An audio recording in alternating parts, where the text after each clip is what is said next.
So here we have the Ford Fiesta on a 67 plate. I'm going to start off by hopping inside the car and running through some controls first of all.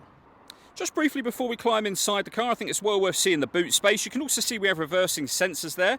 Plenty of boot space as well, along with that 60/40 split folding rear seat, should you wish to increase this space even further.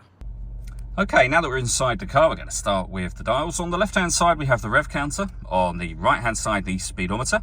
In the middle at the bottom, you can see the coolant temperature gauge and fuel gauge. And above that, the main trip computer, which includes the total miles of this car. They are 15,032. We then have various fuel economy trip computer bits of information, as you can see. You can change that information for various things. So we've got vehicle settings, your telephone, and we've got an audio menu. Satellite navigation as well, and a digital readout for the speedometer. And the buttons I was using to do that are just here.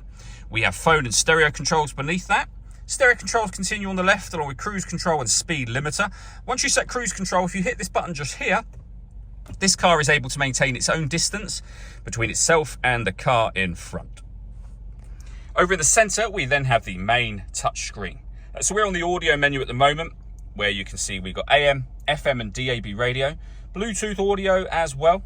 There are also a couple of USB inputs, so if you plug devices into those, they will appear up here as further options for you.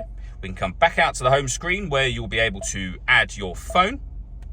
Search for your vehicle on your device and select it once it is found. Just follow the instructions on screen from there. We've also got satellite navigation, as you can see. There is a full video we've done showing how this works, which you can find on our website and also on our YouTube channel as well.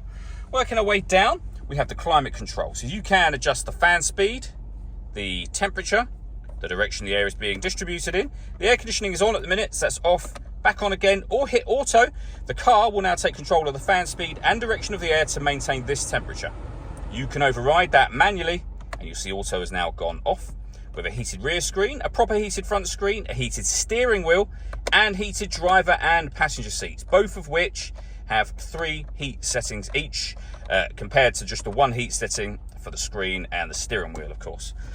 Below that, we have a 12-volt charging socket, one of the USB inputs I mentioned, a 6-speed manual gearbox, and then down here, we can put the car in eco mode. We can turn the traction control on and off. We can turn off the stop and start. This car is designed to cut out when it's stationary in traffic to save you fuel. The system is off when that light shows. You can turn your parking sensors on and off. And this car has autonomous parking, meaning it can parallel park or perpendicular park itself. Again, we've done a couple of videos showing how this works, which you can find on our website and YouTube channel.